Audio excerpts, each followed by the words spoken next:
Hello, I'm Ted Pike. Every year, thousands of pilgrims come to this place, Palestine, to discover their spiritual roots. Yet today, it is not just the religious. Mankind in general is turning its attention toward this land. Most of us realize that if World War III erupts, it could begin right here in a collision between Arab and Jew. What are the causes of this conflict between Arab and Jew? A conflict which never seems to go away. Before Zionist settlers came here around the turn of the century, this region was not particularly known for strife. Yet since then, it has known little but strife. Is there something within Judaism itself which acts as an abrasive on this land? To answer that question, we don't need to make another pilgrimage to Palestine. We don't need to visit historic sites or Jewish shrines. Instead, since Judaism is very much a religion of its literature, we need to go where its most sacred teachings are preserved. We need to go to a synagogue, in particular, the library of a synagogue.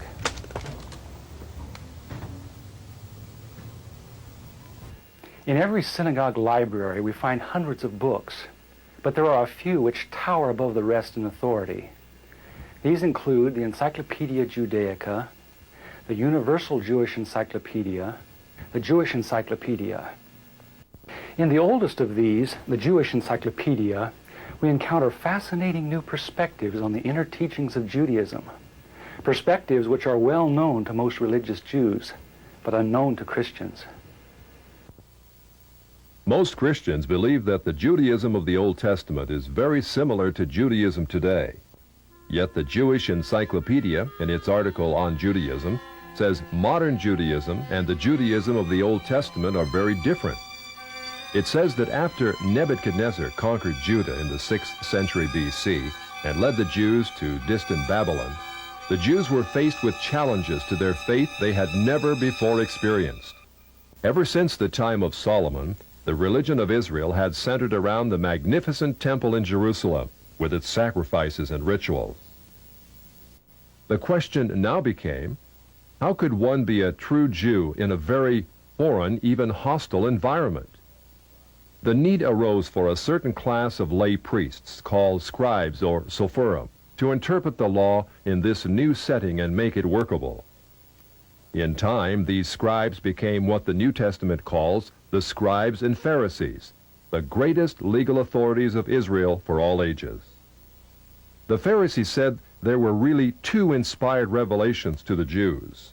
There was the written law of Moses received atop Sinai, but there was also the oral tradition acquired by 70 elders who came to the base of the mountain but were forbidden to proceed farther.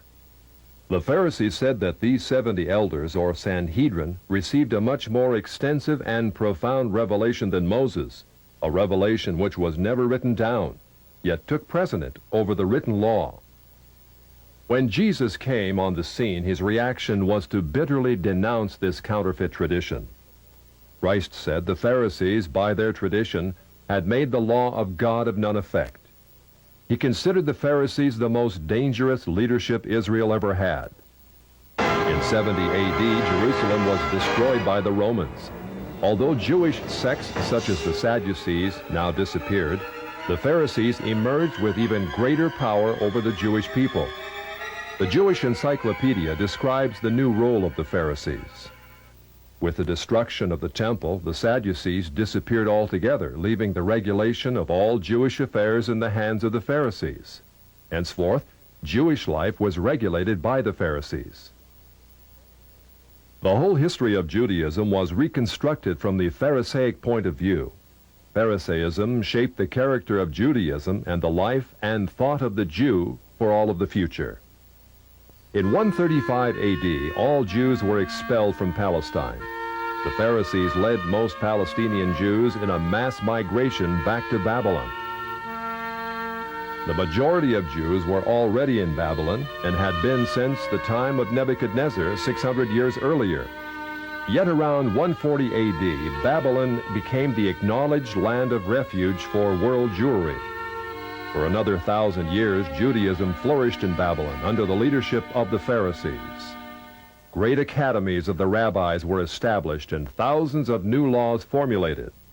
There, those same Pharisees who killed Jesus Christ remained the undisputed rulers of Judaism.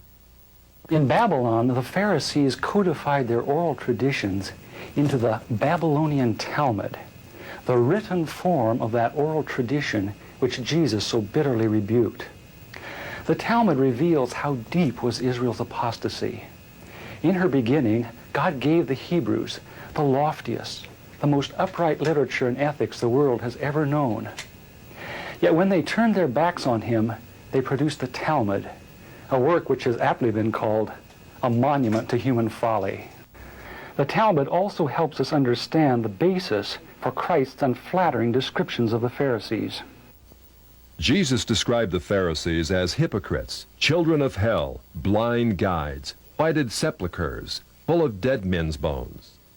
He even described the Pharisees as children of their father the devil, a murderer from the beginning. The Talmud confirms Christ's words. In the Talmud, in Treatise Sanhedrin, an extensive passage describes the right of the Pharisee to kill anyone, just as long as he did so indirectly. As one of dozens of examples, the Talmud tells us that if one bound his neighbor and he died of starvation, he is not liable to execution.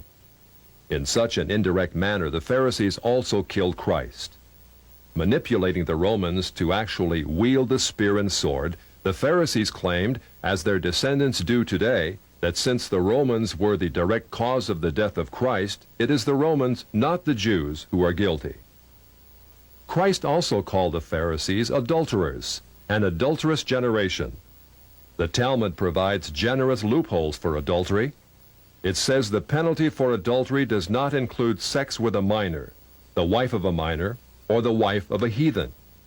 The Talmud also encourages seduction of unwed adolescent girls called designated bondmaids. But it's important how such rapes are performed. With the designated bondmaid, one is guilty only in the case of natural connection, but not in the case of perverse connection. The Pharisees reasoned that rape in a perverted manner is outside the jurisdiction of the law. Normal rape, however, was punishable. In Babylon, sexual perversion of every kind had been a way of life for millenniums. The Pharisees were deeply influenced by such practices. In 3 of the major treatises of the Talmud are found extensive passages which give legal endorsement to seduce and marry 3-year-old baby girls. In fact, many of the greatest rabbis of the Talmud, including Simeon ben Yochai, upheld this privilege. Today in Israel, thousands of Jews go to Meron every year to venerate the memory of Simeon ben Yochai, one of the most respected rabbis in the history of Judaism. In one of dozens of endorsements of child sex, Simeon ben Yochai said, "A proselyte under the age of 3 years and a day is permitted to marry a priest." Agreeing with ben Yochai, the great Rabbah said, "When a grown-up man has intercourse with a little girl, it is nothing. For when the girl is less than this, 3 years and a day, it is as if one put the finger into the eye." The footnote to this passage says, "As tears come to the eye again and again, so does virginity come back to the little girl under 3 years." The same section confirms that sexual activity with small boys is in the same category. The intercourse of a small boy is not regarded as a sexual act. In addition to adulterers, Christ, in the story of the Good Samaritan, portrayed the Pharisees as racial bigots, too self-righteous to respond to the suffering of one who was not a Jew. It is true, because of the wickedness of the Canaanites, which included sodomy and infant sacrifice, Israel had been commanded by God to be harsh in her treatment of the inhabitants of the land. God made it clear that the Canaanites were not simply to be avoided, but destroyed. By the time of the New Testament, this method of preserving God's kingdom by separation and the sword had become obsolete. God no longer made a racial difference between men. But the Pharisees were unfazed by God's new agenda. The Talmud was finally written down nearly 5 centuries after Christ, yet its critical, even homicidal attitudes toward Gentiles might have been lifted out of the book of Joshua. However, the quickest way to grasp the Talmudic view of Gentiles is not directly from the Talmud, but from the Jewish encyclopedias. If we quote an isolated opinion from the Talmud, a rabbi may quickly object, saying, "But that is not the overall opinion of the Talmud. That is not the definitive view." What the Jewish Encyclopedia provides us is a definitive overview of perhaps hundreds of rabbinic statements on any subject, giving us accurate summaries of what the Talmud generally teaches. In its article on Gentiles, the Jewish Encyclopedia begins to define what makes a Jew so different from a Gentile. According to the rabbis, only Israelites are men. Gentiles they classed not as men, but as barbarians. Since Gentiles are not men in the fullest sense, so the Gentile is not a neighbor of a Jew. Further, since Gentile laws were too crude to admit of reciprocity, meaning too crude to be taken seriously, the Gentile was forever beneath the Jew. Gentiles were outlawed by God from the beginning, and thus had no property rights. The Almighty offered the Torah to the Gentile nations also, but since they refused to accept it, he withdrew his shining legal protection from them and transferred their property rights to Israel, who observed his law. Since the Talmud outlawed the child, or issue of a Gentile, as that of a beast, a Gentile had as little legal rights in a Jewish court as did an animal. The Talmud states that if a Gentile sue an Israelite, the verdict is for the defendant, the Israelite. Conversely, if the Israelite is the plaintiff, he obtains full damages. Because the Talmud conspires against Gentiles, if a Jew was ever caught telling a Gentile what the Talmud really says, such a person deserves death. So vile was the nature of a Gentile that the great Simeon ben Yohai said, "The best among the Gentiles deserves to be killed. The best of snakes ought to have its head crushed." Jews, however, are exalted beings in the Talmud, worthy of praise. Christ described the Pharisee who blessed himself, saying, "I thank thee, Lord, that I am not as other men." An eminent Talmudic rabbi says the same. "Blessed be thou, who hast not made me a Goy, or Gentile." There is a special antagonism between the Talmud and Jesus. The Talmud attacks him everywhere it can, even his mother. Mary, the Talmud says, was a whore who mated with carpenters. She who was the descendant of princes and governors played the harlot with carpenters. It naturally followed that the scribes declared Christ to be a bastard. In its article on Jesus, the Jewish Encyclopedia says that Jewish writings defame Christ. It is the tendency of all these sources to belittle the person of Jesus by ascribing to him illegitimate birth, magic, and a shameful death. Jesus, according to this article, was considered one of the three worst enemies of Judaism who came to an ignoble end. The Talmud says they subjected him to 4 deaths: stoning, burning, decapitation, and strangling. The Talmud also says he is now in hell, punished with boiling hot excrement. What is Christ's advice as he speaks to us out of hell? The Jewish Encyclopedia quotes Jesus as telling us above all to bless the Jews. He says, "Further their well-being. Do nothing to their detriment.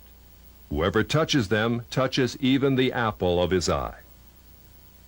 Christians, as followers of the false prophet Jesus, also deserve death. The Jewish Encyclopedia again recaps the Talmud's position.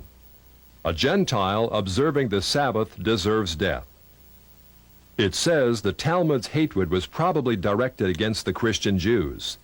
These Judeo-Christians, evasively called Min, Minit, or Minim, were considered by the rabbis to be the most dangerous form of heretics of ancient times. The New Testament Gospels were writings which the rabbis considered more dangerous to the unity of Judaism than those of the pagans.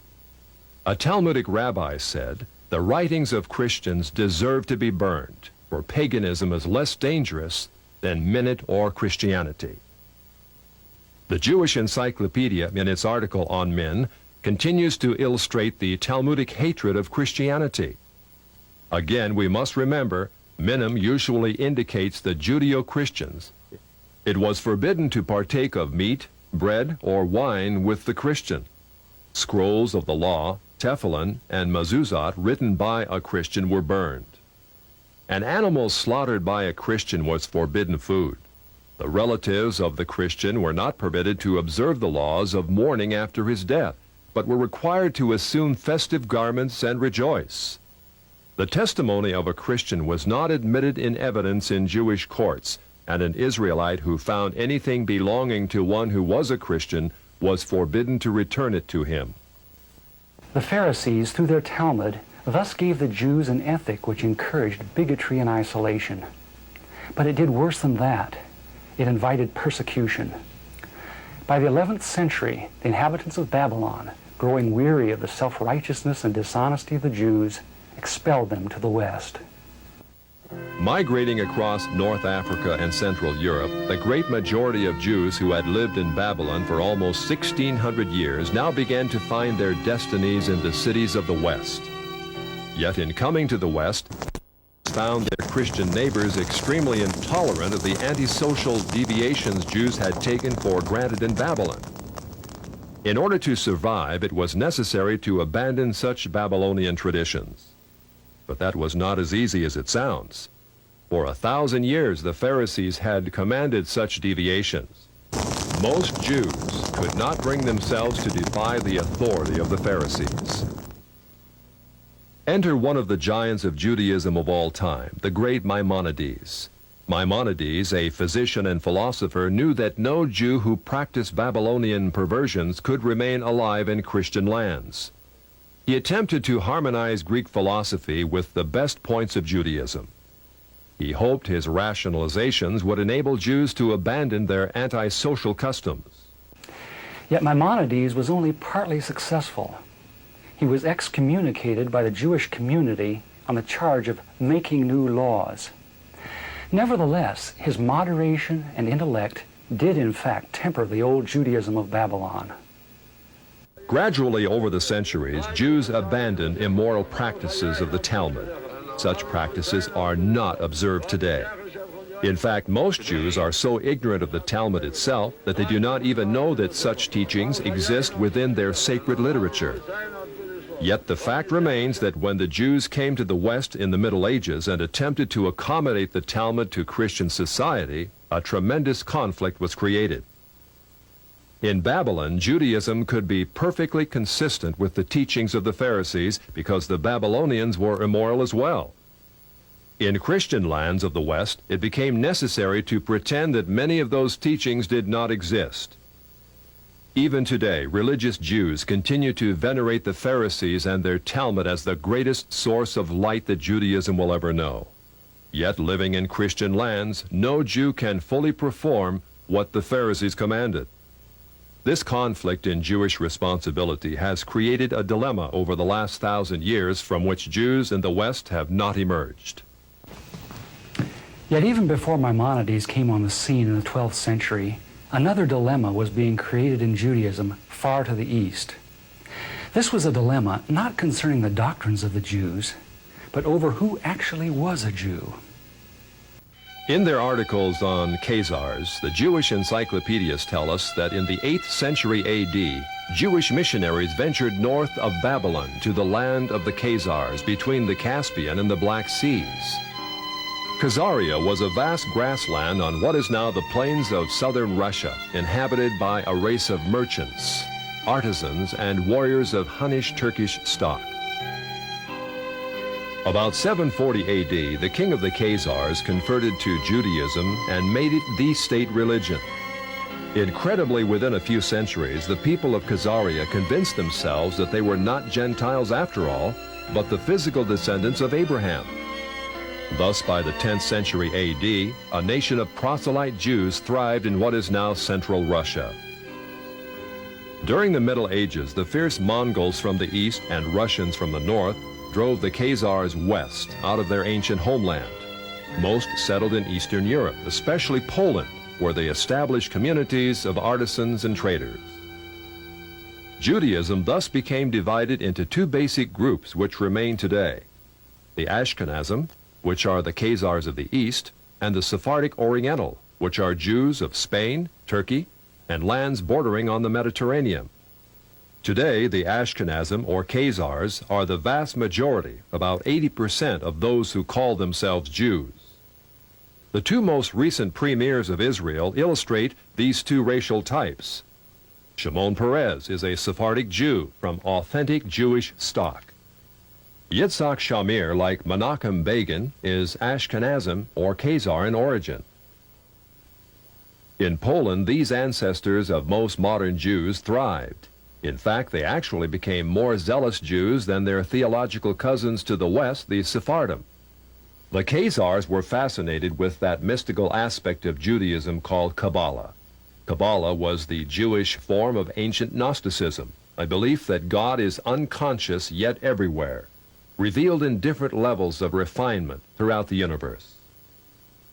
Of course, Judaism was always unique among ancient religions in its belief in a single conscious God, a God not only capable of creating the worlds, but of punishing evil and rewarding good. Like Eastern religions, however, the Polish Kabbalists believe that God in his purest form is utterly remote, unknowable, without opinions about right and wrong.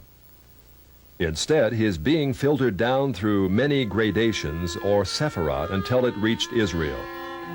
Israel, according to the Kabbalah, was the visible, rational emanation of God in this world. Below Israel was confusion and darkness, represented by demons and the chaotic world of the Gentiles. What excited the Khazars was that Kabbalah preached revolution.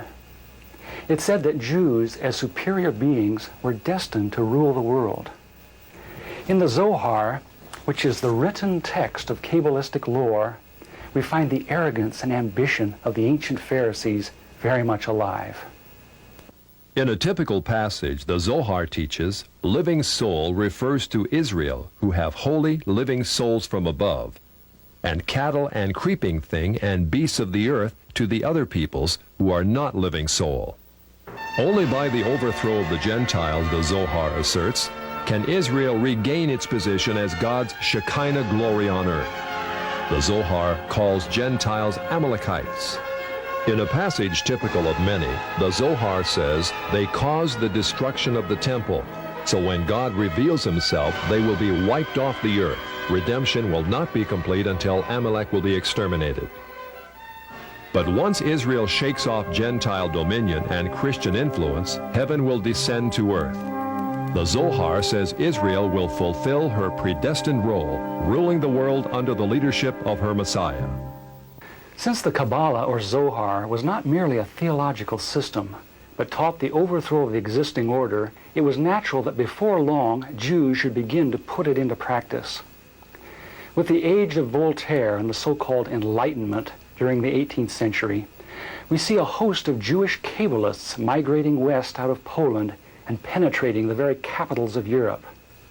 Jewish wonder workers, Bolshems as they were called, Saint Germain, Cagliostro, Frank, Falk, men of vast wealth and mystery came upon the European scene at the end of the 18th century. In Europe, in the years preceding the French Revolution, the foundations were laid for a new order in the world. Kabbalists such as Adam Weishaupt helped establish the ultra-secret Illuminati, which became a cover for plots and intrigues that would begin the erosion of Christian civilization.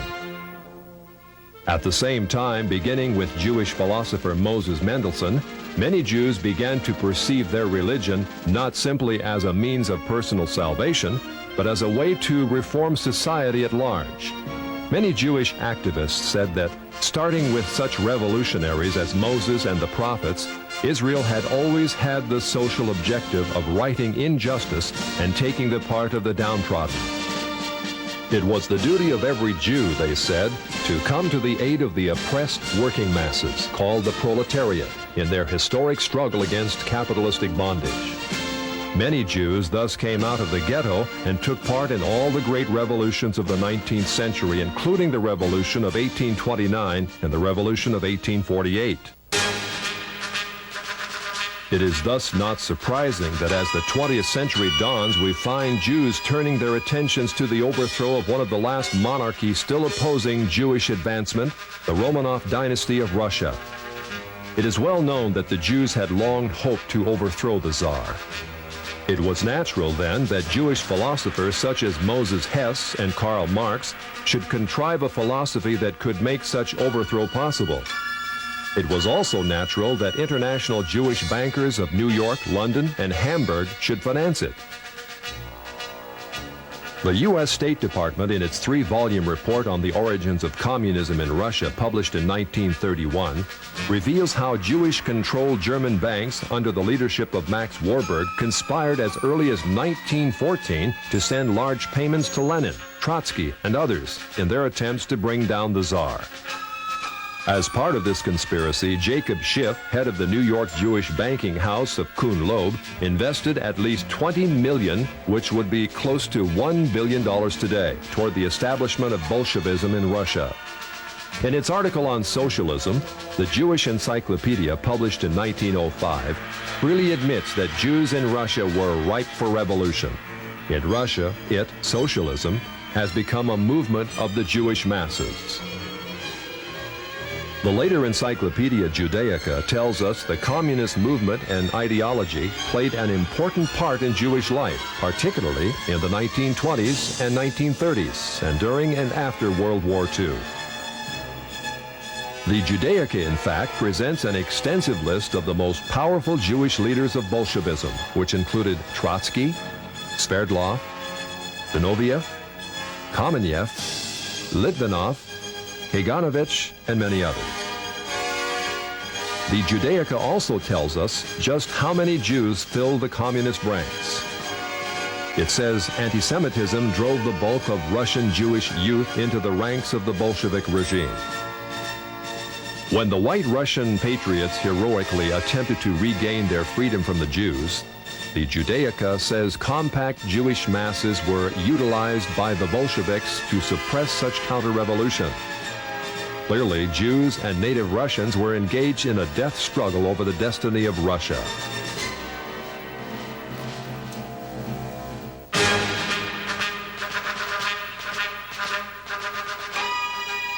Unfortunately, the Jewish masses won. A rare photo shows the First People's Commissariat. From left to right are Uritsky, Trotsky, Zinoviev, Sverdlov, and Kaganovich, all Jewish.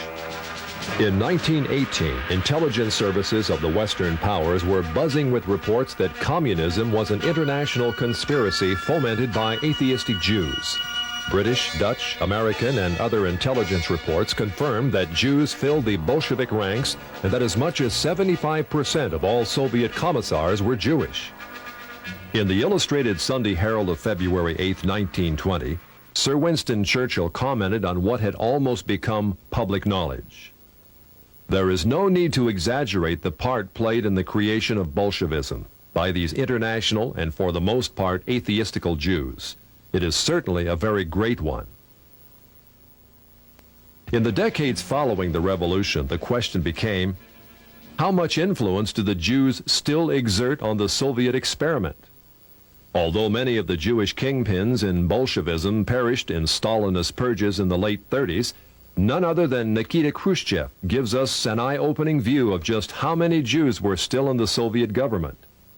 Speaking to a delegation of French socialists, Khrushchev admitted in 1956 the government has found in some of its departments a heavy concentration of Jewish people, upwards of 50% of the staff. Because communism has historically been top-heavy with Jews, the Soviet policy of so-called anti-Semitism, much protested by Jews in the West, may in reality be but a ploy to distract the world from communism's Jewish past. Although most Jews have indeed been removed from high-profile positions in the Soviet hierarchy over the last 30 years, still Jews remain highly favored when it comes to immigration to the prosperous West. Since World War II, more than 1 million Jews have been allowed to leave the Iron Curtain, sometimes in waves of up to 52,000 a year. This contrasts to the grim reality that if even one Gentile attempts to escape, he would be lucky to receive only 15 years in prison. Jews, then, have played an enormous role in the Soviet experiment. Yet, as the Jewish Encyclopedia, in its article on socialism, again tells us, the passion of many Jews to socialize the world was not confined to Russia. As peddlers of socialism, it tells us, Jews must be reckoned among the pioneers of the socialist parties in America. As a case in point, a flood of socialistic Jews entered the FDR administration and helped pioneer the New Deal for America.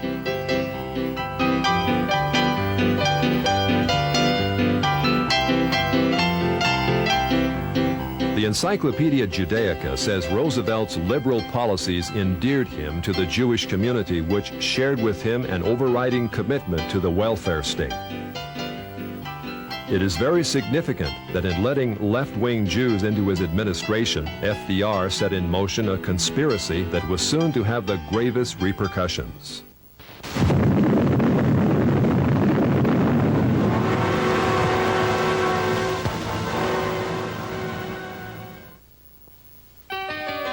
As part of his policies, FDR had a German communist, Klaus Fuchs, a scientific genius who helped mastermind the atomic bomb. Yet Fuchs also headed a ring of 8 highly influential Jews who delivered the entirety of our atomic technology to the Soviet Union in the early 1950s. They included Julius and Ethel Rosenberg, David Greenglass, Harry Gold, Sidney Weinbaum, Morton Sobel, and others. Of the 10 convicted for espionage, no less than 8 were Jewish. Later in 1957, it was discovered that the Jewish Sobolin brothers delivered massive defense secrets to the Russians. They acted upon the orders of the Jewish head of the Soviet secret police, Beria. The most recent example of such treachery is the Pollard spy case, in which Jewish spy Jonathan Pollard and his wife delivered thousands of top-secret documents not to Moscow, but to Tel Aviv. All Jews, of course, are not communists, spies, or even liberals. A small minority of conservatives like economist Milton Friedman, publisher Natty Loeb, and Senator Barry Goldwater are eloquent reminders that Jews are represented on the right as well as the left. Nor should we forget that many Jews have contributed disproportionately to the good of mankind, especially in such areas as medical research, science, and the arts. Such Jews deserve our heartfelt gratitude. Never should we indict Jews as a whole for the misdeeds of some. Yet the fact remains that historically most Jews have favored the liberal agenda. Many have gone as far left as communism. For example, in the late 40s, intensive investigations by the U.S. Justice Department revealed a disproportionate number of Jews in the American Communist Party. In 1949, the 11 members of the American Politburo of the Communist Party were convicted. 6 were Jews. In 1951, the second-string Politburo was indicted. Of 21 arrested, 14 were Jewish. Also in 1951, 15 top West Coast communists were indicted. 6 of the 15 were Jewish. Right, break left. During the Vietnam conflict, while American boys died by the tens of thousands, Jews dominated the communist New Left in America. The Encyclopedia Judaica says the New Left included a disproportionate participation of Jews in the leadership and sometimes also in the ranks. It continues, Jews have been active in the United States in all radical movements, socialist and communist, old left and new. On almost every major campus in which the New Left was active, Jews were prominent in the leadership. Typically, they formed between a third to more than half the leadership and members. Jews also dominate the American Civil Liberties Union, a left-wing front which has tirelessly opposed such fundamental values as prayer in the schools, effective criminal prosecution, even the Pledge of Allegiance. The ACLU has been the subject of frequent congressional scrutiny. As early as 1931, a special congressional investigating committee prophetically described a role which has become all too familiar in recent years. It claims to stand for free speech, free press, and free assembly. But it is quite apparent that the main function of the ACLU is to attempt to protect the communists in their advocacy of force and violence to overthrow the government. Today, the ACLU is led by Jewish National Director Ira Glasser, the 5th national director in its history. According to a 1977 ACLU survey of membership, 27.3% of ACLU leaders were Jewish, 21.4% of members. The feminist movement, with its agenda of free abortions and lesbian rights, also contains a lopsided number of Jews in its national leadership. The three most influential feminists, Gloria Steinem, Bella Abzug, and Betty Friedan, are Jewish radicals. Jewish producer Norman Lear also heads People for the American Way, the liberal antagonist to Jerry Falwell's Moral Majority. People for the American Way videotapes every broadcast of national TV evangelists in hopes of ruining their ministries. Why does such Jewish-led radicalism prosper? Largely because the television media promotes it. And who owns the media? In its article on television, the Encyclopedia Judaica reveals that the big three television networks are Jewish-founded and controlled. David Sarnoff founded NBC in 1926. CBS was founded under the presidency of William S. Paley, also Jewish. ABC was an outgrowth of the NBC network, and another Jew, Leonard Goldenson, became its president. Gentiles usually occupy the visible out-front positions, but each of the three networks remain under Jewish influence or control. According to the famous Lichter-Rothman poll of 104 top-level media executives, published in Public Opinion magazine, Jews also dominate the lower levels of network broadcasting. Although Jews constitute less than 3% of the American population, a whopping 59% of TV executives surveyed were Jewish. The Encyclopedia Judaica, in its article on motion pictures, paints a similar picture of Jewish control of the movie industry. With the exception of United Artists, it says, all the large Hollywood companies were founded and controlled by Jews. The largest of all entertainment monopolies, MCA, called the Octopus because of its domination of the entertainment industry, was likewise founded and controlled by Jews, such as Jules Stein, Lou Wasserman, and Taft Schreiber. In its article on publishing, the Judaica presents lists of dozens of the largest publishers in America owned or controlled by Jews. In the Lichter-Rothman poll, it was found that 97% of media leaders surveyed favored abortion on demand, 86% favored hiring homosexuals as teachers, 57% believe that adultery is not wrong, and so on. Clearly, the liberal bias of the Jewish-controlled TV networks is indisputable. Jews are also rapidly gaining control in Congress. In 1976, there were virtually no Jewish political action committees. In 1986, there were more than 70 Jewish PACs. In 1972, there were 2 Jewish senators and 12 Jewish representatives in Congress. In 1986, there were 8 Jewish senators and 30 Jewish representatives. In 1986, more than 50% of the budget of the Democratic Party was paid for by Jews, with Jews paying 25% of the Republican budget. As our study in the synagogue library reveals, there does exist a tendency toward Jewish domination of our society. Where is all this headed? The Right Honorable Winston Churchill wrote, "It may well be that this same astounding race may at the present time be in the actual process of producing another system of morals and philosophy as malevolent as Christianity was benevolent, which, if not arrested, would shatter irretrievably all that Christianity had rendered possible. It would almost seem as if the gospel of Christ and the gospel of Antichrist were destined to originate among the same people." Can it be that such pervasive Jewish control which we are seeing today is but the harbinger of even greater Jewish control to come? In the book of Revelation, a great harlot is described ruling the world, riding on a horned and headed beast. Throughout the Old Testament, Israel was described as a harlot, the mother of spiritual whoredom among the nations. Is the harlot of Revelation actually Israel riding upon her false Messiah, the Antichrist? Today, many believe Israel is on the road to the fulfillment of the prophecies of Isaiah. A great Jewish temple is being planned. A priestly class called the Kohanim is being readied. Ritual sacrifices are being studied. Truly, prophecy is being fulfilled in an amazing way, yet not in the happy way that most of us would like to believe. In Israel today, effective Christianity is outlawed. If a Christian were to walk through any town in Israel passing out New Testaments, he could be sentenced to prison for 5 years. Israel is not moving toward Christ. She is moving toward her false Messiah, Antichrist. In Antichrist, Israel hopes to find all the worldly power and glory which Jesus denied her, but she will not find it. As the Bible teaches, the great harlot Israel will be thrown from the back of the beast. The beast, with his 10 Confederate military leaders, will gore and burn her with fire.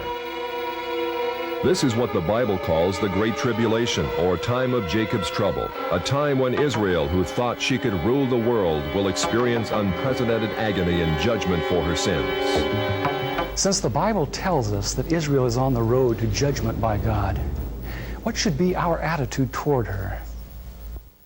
St. Paul tells us that Jews are indeed enemies of the gospel, yet enemies who are beloved for the sake of a remnant which shall one day be revealed. Israel is like the prodigal son, inheritor of a glorious destiny. But she is also rebellious. Like the prodigal son, she must be humbled, not by us, but by God. Someday, out of the great tribulation, a remnant of Jews will look upon him whom their fathers pierced and will plead for his forgiveness. The dry bones of Jewish unbelief will be resurrected. Jewish branches will be grafted back into the vine, which is Christ, Israel's true Messiah. Israel will become as much of a blessing as she was once a curse unto the nations. But there have always existed those who cannot see the big picture, who cannot wait for God to finish his controversy with Israel on his terms. Throughout history, movements have erupted which have attempted to solve the so-called Jewish problem in the most direct way.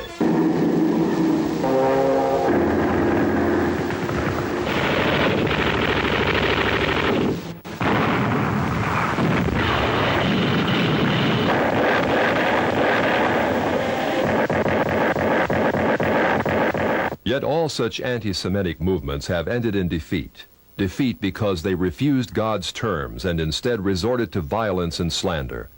Elevating themselves to racial superiority and debasing Jews as racial degenerates, anti-Semites have become loathsome to all mankind.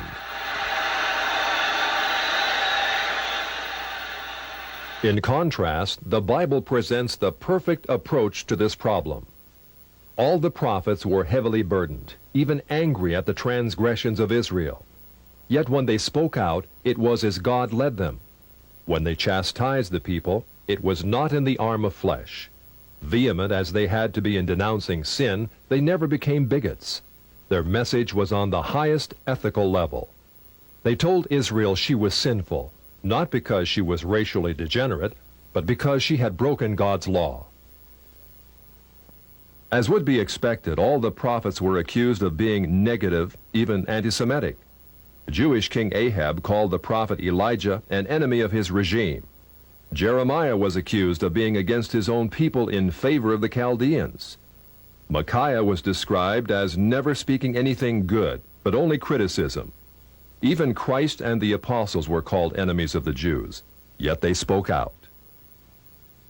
The great figures of the Bible provide a pattern of how we should respond to the Jews today. The prophets and apostles preached the good news to Israel, yet they were very wary, very realistic concerning rabbinic deception.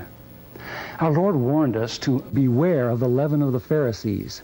Considering the Pharisaic origins of modern rabbinic Judaism, his words can only mean, be wary of rabbinic Judaism. As we saw earlier, rabbinic Judaism is inherently ambitious. It will forever attempt to establish itself as the dominant factor in society. If Zionism is unnaturally encouraged, as it has been by the church over the last century, then it will rise to a position that is intolerable.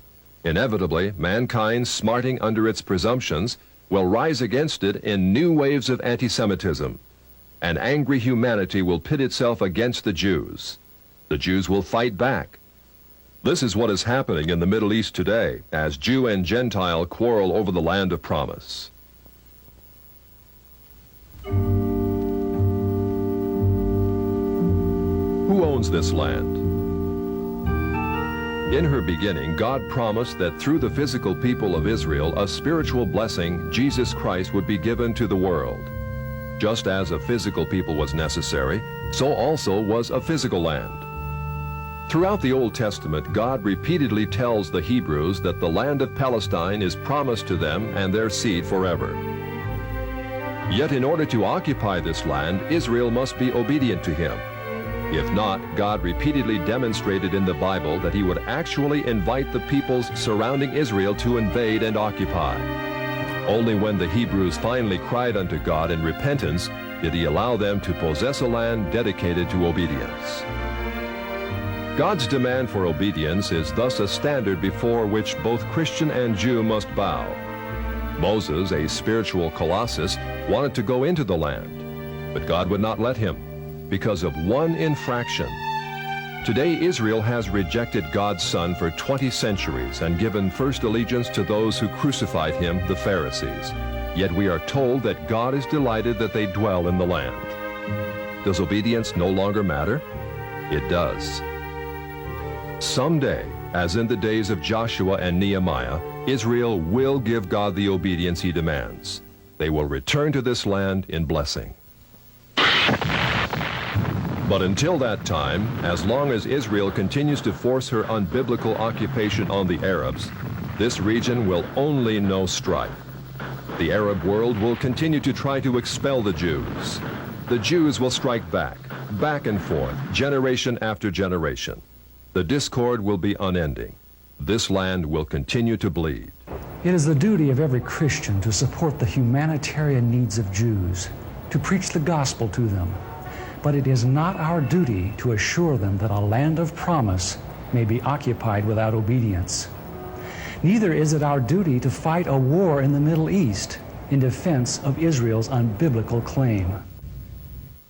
It is time we return to God's law, a law as old as this land, as old as the God who gave it to the Jews. If we ignore God's requirement of obedience, we only postpone that glorious day when Israel will become what she was meant to be, a place of rest and healing to the nations. If America is to continue to possess her land of blessing, she also must return to the God of her fathers. It is true, the Bible prophesies that Jewish international control, or Babylon the Great, will gradually come to dominate the world. Yet the Bible also promises that if a nation turns to him in repentance, he will postpone the judgment he himself has predicted. God is already showing us how he can slow down the Zionist timetable. In 1982, Israel invaded Lebanon, ostensibly to destroy the PLO threat from the north. Yet in doing so, she unleashed a reign of barbarity and destruction unequaled in this decade. Not only did Israel bomb Beirut to rubble, killing thousands of civilians, but she actually encouraged the infamous Shatila massacre by providing aerial lighting for the three-day slaughter of hundreds of innocent victims. Despite the bad publicity surrounding such atrocities, Israel was confident that her massive firepower and support from America would make Lebanon her conquered colony to the north. Yet God judged Israel. Like Pharaoh in the Red Sea, he caused Israel to flounder. Today, Israel is a nation in turmoil, divided, unable to regain the respect of the world. Although Jewish power continues to increase ominously in the United States, the fact means that God is able to slow it down, but only if we as a nation turn again to our Creator. We must repent of the national sins which have weakened our moral fiber and allowed the forces of Satan to dominate us. In a moment, we'll explain how you may educate others concerning this threat. Yet education in itself is not enough to hold back a demonically empowered conspiracy. We have to have God's power, a power which only comes through total consecration to Him. The communist movement demands that every true Marxist be willing to give up everything, even his own life, for the cause. If we are to have power against the Antichrist, we must do as much. We must give our lives totally to Christ, willing to do anything, give up anything he might ask.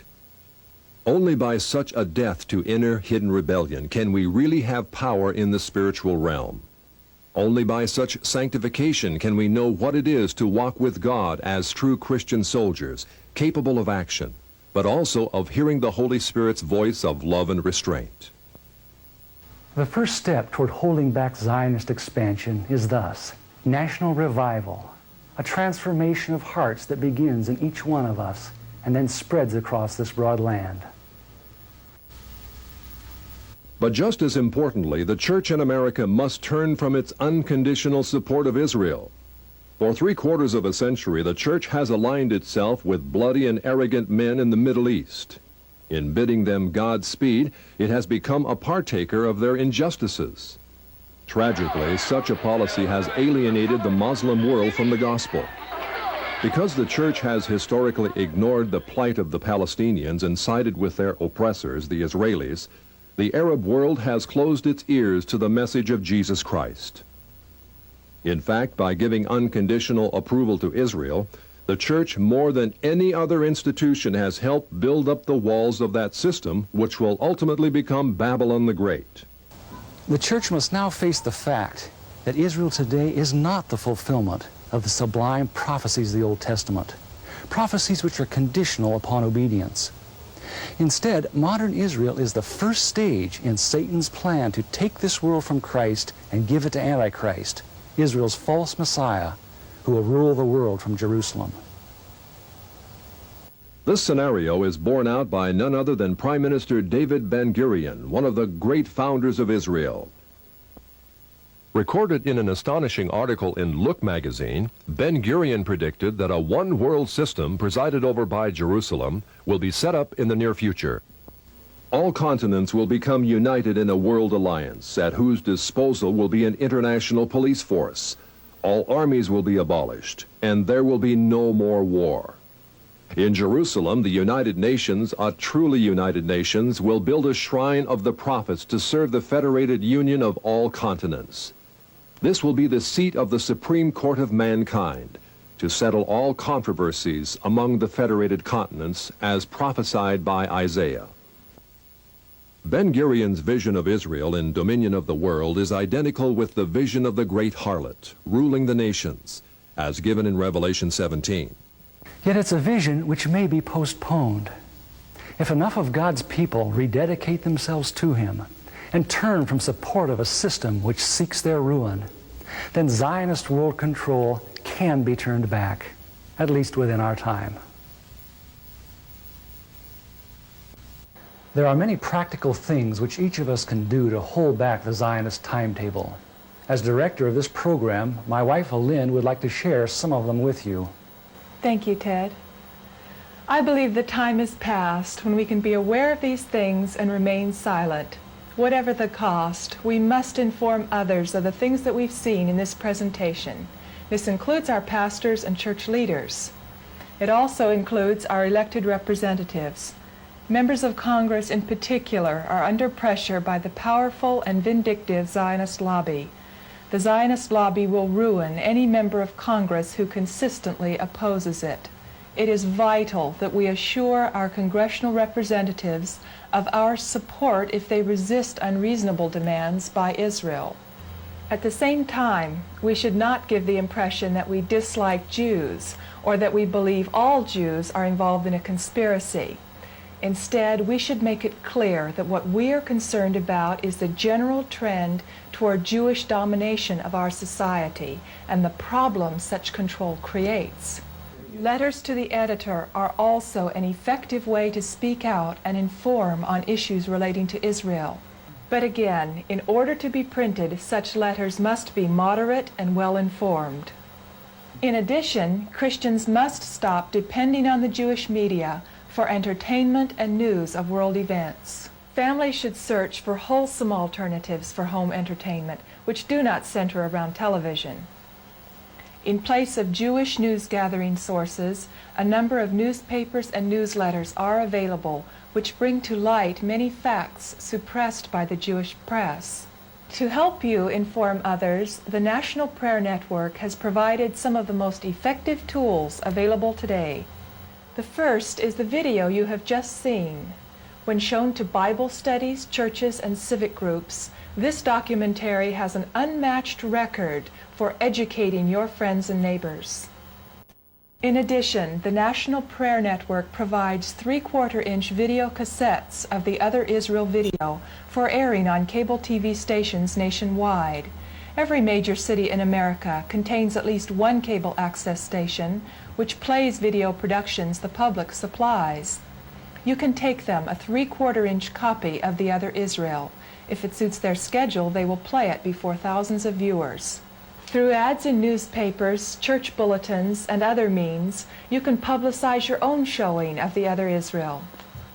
Also highly effective is Ted's fascinating book, Israel, Our Duty, Our Dilemma. Condensing 15 years' research in Jewish sources, this 340-page volume provides easy-to-read yet exhaustive documentation on every subject covered in this video, plus hundreds of pages of related information. This groundbreaking book has been ordered by more than 18,000 pastors in America. Dr. Everett Sullivan, defender of liberty in Nebraska, sums up what thousands have felt. This is the one book every Christian should read. In a moment, we will tell you how you may obtain the video and book. Thank you, Alynn. It's undeniable that there exists a great conflict between the forces of good and evil for control of this planet. Yet there also exists a host of people just like you that are catching on to the Zionist agenda. However, it's not enough just to know the score on Zionist ambitions. We have to spread the word to others. Will you join with Alynn and me as we do just that? Here's how you can obtain the tools to wake up your church and community. Our Duty, Our Dilemma is available for $15.95 postpaid. The Other Israel video is available for $22.95 postpaid. Order from Truth Tellers, P.O. Box 828, Clackamas, Oregon 97015, or visit us on the web at www.truthtellers.org.